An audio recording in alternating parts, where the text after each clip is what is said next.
Hello and welcome to Dateline Lagos on Channels Television. I'm Ayotunde Balogun. On the program, Governor Sanwo-Olu launches 202 waste collection equipment, charges local government chairman on inclusive governance, Lagos State holds facilitators conference, and Lagos red meat value chain standardization is in place. The Lagos State Governor, Babajide Sanwo-Olu, has put forward an intervention to address the operational shortfall in collection of waste by rolling out 102 locally assembled compactor trucks, 100 dino bins to help achieve a cleaner environment for Lagos. Let's take a look. A mega city like Lagos requires constant cleaning owing to its commercial importance and increasing population. On a daily basis, street sweepers ensure the highways clean, while private sector participation operators move around residential areas of the state, picking up refuse.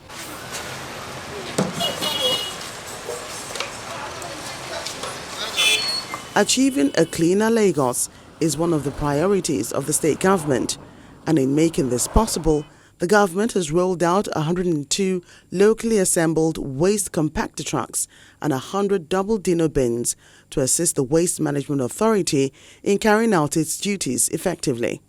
This event is part of the 800 days of Governor Babajide Sanwo-Olu and his team arrive at the State House Sports Ground to unveil the equipment. The head of the Waste Management Authority explains why the new compactor trucks were brought in. What we have here today is different from what everyone could imagine in Loma. It gave us the opportunity to design this truck. This truck was designed by our engineering team. Firstly, I would like to appreciate Engineer Bimbola for coming up with a design that will fit Lagos, that fits our dump site and fits our terrain. Because what this truck gives us, they are very unique in their own way. At the front, we have a 3.5 meter high to avoid them going into the waste or carrying mud on our roads. Even when they go to any inaccessible road, they will be able to survive. Also, a lot of safety measures were put in place. That includes areas where we can have our gangmen, instead of them hanging on trucks like you will see, we now have a place for them to sit conveniently. Commissioner for Environment and Water Resources Toji Bello believes the recently launched City Monitor application will help track infractions across the state. Commissioning of these 102 trucks and others as a necessary intervention will therefore go a long way in addressing the challenges faced by Loma in the management of solid waste in the state. Just last week, the ministry launched the City Monitor application, an enterprise environmental monitoring infrastructure information systems, EEMIS, for monitoring and reporting of all forms of environmental infractions, including indiscriminate dumping of refuse by the citizens of the street. This intends to give government a wide reach in monitoring and responding to environmental issues reported by the residents. I wish to implore all of us to download the City Monitor app from Google Play Store or iOS Store and commence its usage towards the further improving the quality of our living environment. The governor appeals to residents to pay their waste bills and stop the indiscriminate dumping of refuse. We have invested over 2 billion around all our dump sites at Olusosun, at Solus, at the one in Abule Egba, and all of them. We have also spent a lot of money at our 3 transfer loading stations because we believe that each and every one of them needs to have the required infrastructure to be able to deliver effective waste management services. A lot of people have talked about local content, but those dino bins, I'm excited because all of those dino bins were constructed and fabricated inside Loma Yard in Ijora, all of those dino bins that were seen. This is the first time we're enabling them, and indeed, I'm impressed with what has come out from the Loma Yard. Let me also make it clear that the intentions of today's program is certainly not to disenfranchise or to compete with our PSP operators. In fact, it is to complement the roles that our PSP operators are doing, and they're doing very, very well. Let me also use this opportunity to charge our citizens, to encourage our citizens out there. The PSPs have come out and they've cried out that it's only when you understand and you appreciate that we're both partners in the delivery of an efficient and an effective waste management collection system that their job will be better. Let me plead with all of you to continue to cooperate and collaborate with your individual PSP operators. Please pay your disposal wastes as at when due. Also, the state's Environmental Enforcement Agency has its work cut out to apprehend residents who dispose their waste on the highway. The state government has just approved additional 24 new magistrate courts to try environmental offenders in Lagos State. Now, as you can see, these are some of the enforcement agents of LOMA. There is also going to be a creation. Of course, they are in the distance. As you can see, this is LNSC. They are the neighborhood watch in Lagos. Of course, we also have the environmental health officers. Those are the traditional wole-woles. They still have the power to enforce environmental laws. And of course, all of us are actually encouraged to enforce environmental law. It is our duty.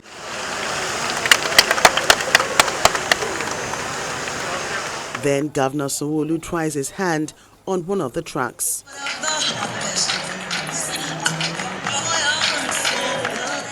The waste collection vehicle comprises 30 units of 12 cubic meter trucks, 60 units of 24 cubic meter trucks, and 12 hook loaders to complement over 850 PSP compactor trucks to enhance service delivery across communities in the state.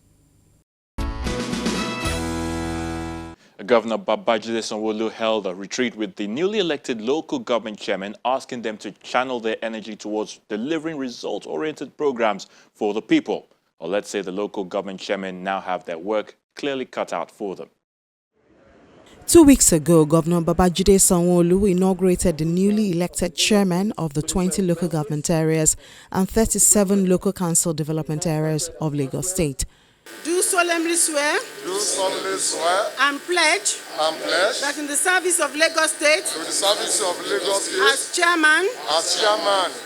Days after taking their oath of office, the governor, his cabinet members, leaders of the All Progressives Congress meet with them to further strengthen their collaboration and share ideas on the best way to meet the needs of the people. You are all elected executive chairmen. Yes. The Commissioner for Local Government and Community Affairs, Wale Ahmed, sets the tone of the induction, saying their performance will reflect in the state.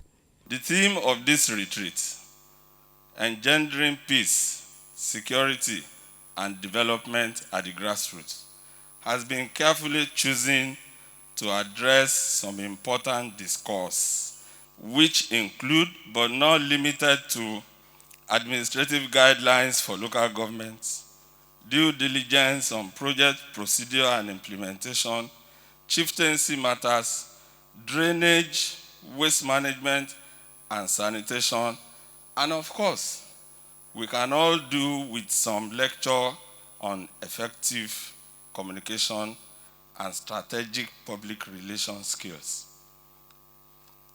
The whole idea really is to be able to key into the team's agenda of Mr. Governor and of this government, and to guarantee peace, security, and grassroots development. The Deputy Governor, Kadri Hamzat, speaks on what's expected of those in leadership positions and asks them to work with their councillors and ensure the completion of the 377 projects across the state. I think it's important that at our local government level, we have equivalent of public works. So if a road has small potholes, I think we should fix it. I think somebody should be going around just to see. the ones that we can fix. We can't fix everything, I know that. But then we can have a compendium that we send to public works or the ministry, so that people understand that, oh, there is a government here that is at least looking out. Well, also I'd like to talk about the 377 world projects that the state government is embarking on. I'm sure all of us know about it. We are almost completing. We have not complete. But because some of the councillors might not be back, so there will be new councillors. So it's important for them, the new councillors, through our chairman, to understand which project is for each councillor or project in each of the 377 wards. So that because we use them to monitor, to call and say, how is it going, and so on and so forth.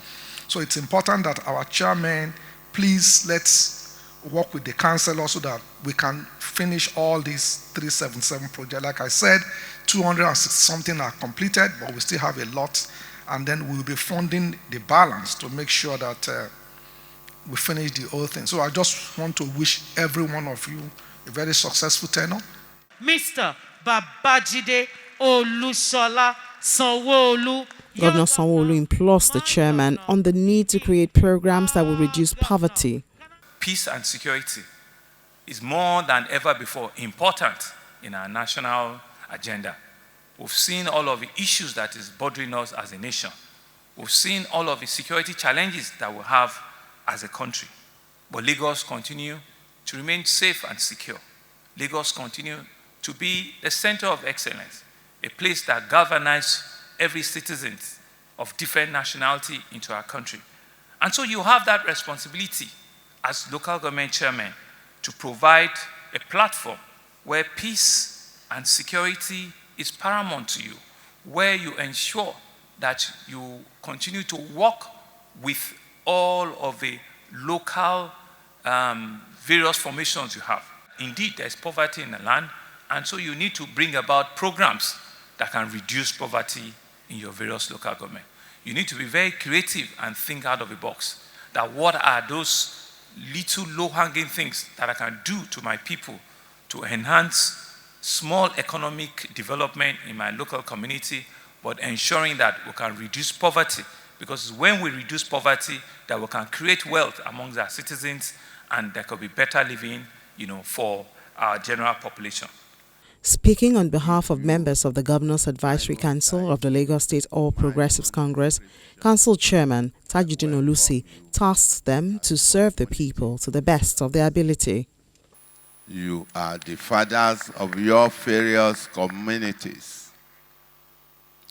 In the colonial era, I have the privilege of serving as a councillor in Lagos and copying what was obtaining in Britain at that point in time, and I believe up till today, councillors were described as city fathers.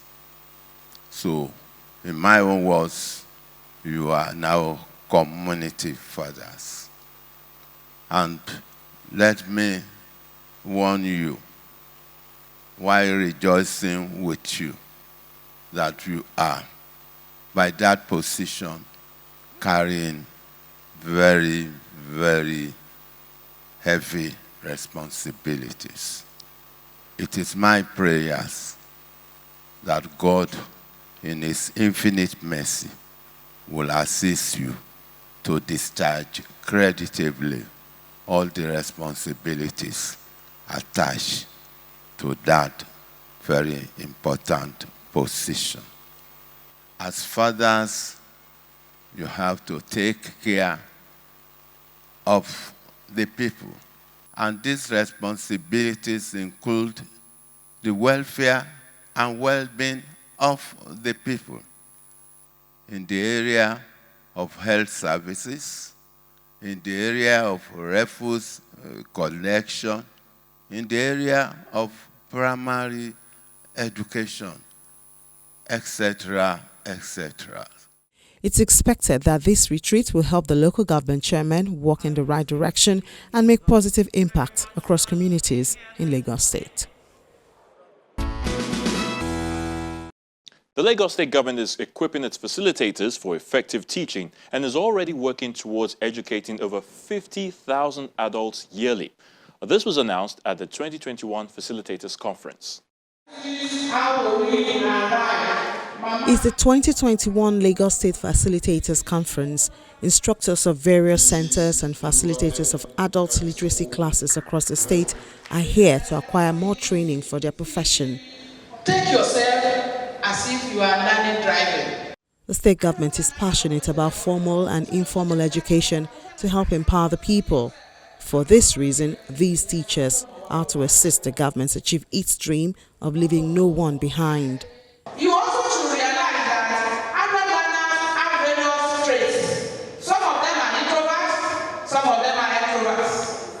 In 2016, we launched what we call Ekunkeko, Lagos is Learning, where we had a mandate to open 1,000 literacy centers. And the essence of opening the literacy centers is to increase the literacy rate in the state. Now, that is about 4 or 5 years ago. We realized that there are some challenges that we're facing. One is the enrollment rate. 2, the retention rate. 3, even the morals of the facilitators.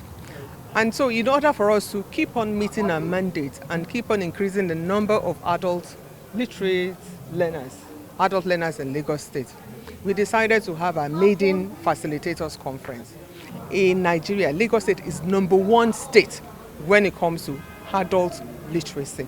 Now, we don't only teach them how to read and write, we teach them life skills too. And we have vocational training centers where they can go and learn various skills free of charge. And so today, when we're going to talk with them, we're going to discuss with them, it's going to be interactive. We're going to ask you, what are your challenges? You know, it's good for government to know the challenges so that we can work on improving the facilitators' work. We can work on increasing the adult literacy centers that we have. We can also work on the retention rate, because that is the most important, retention rate. It's one thing enrolling. You can have 50 in a class today. Tomorrow, because of one reason or the other, they reduce to 20. We don't want that. We want those who enrolled to graduate with us. The Permanent Secretary, Office of the Special Advisor on Education, Mr. Adeniran Kasali, encourages participants to make good use of the exercise aimed at improving teaching skills. Education and technology sits right there within the team's agenda of the present administration. And for us in Lagos State, education is given priority. Priority in the sense that we are now in the 21st century. And the 21st century is a knowledge economy. Definitely, the residents of Lagos, the people of Lagos, must be what? Well exposed. And the only way they can be well exposed is to be knowledgeable. And for us in Lagos State, mass literacy is very key, because these are the people that occupy the small-scale businesses in Lagos.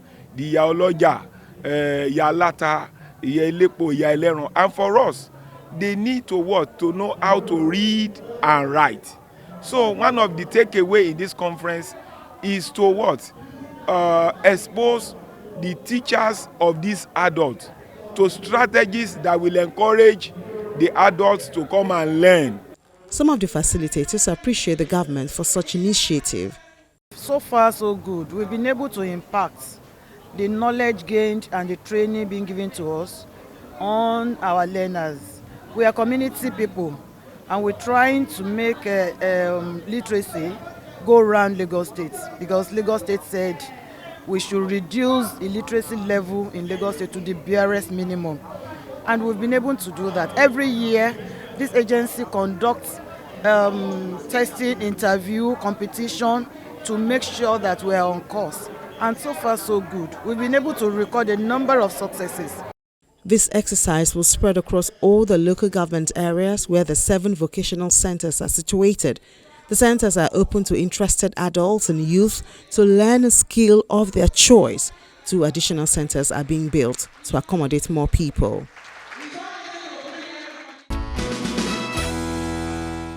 Now, for those who consume red meat, you must know that the state government is actually concerned about what goes into your system.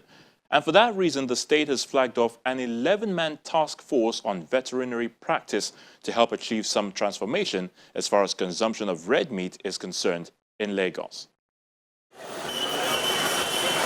Lagos State has a population of over 20 million people who require food on a daily basis.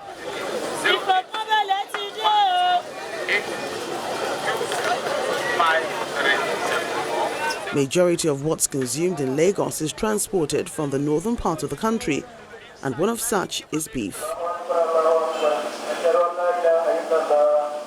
In Lagos, 8,000 cows are slaughtered daily to meet the demands of residents who purchase beef for their household.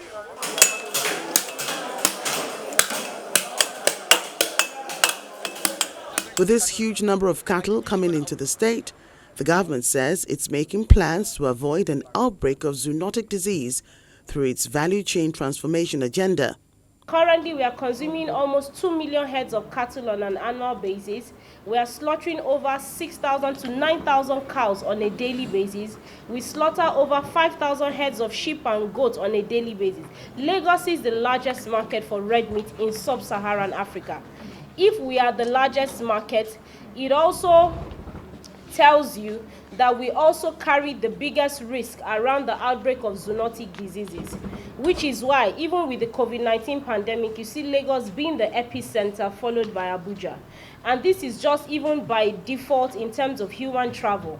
If there should be an outbreak of zoonotic diseases in Nigeria, Lagos would be badly affected, which is why the collaboration with the Vet Council is very, very critical for us. We need a lot of help from the Medical Council, from the Vet Medical Council, around the prognosis of animals, whether the animals are in good health, whether they are in good condition before they are slaughtered.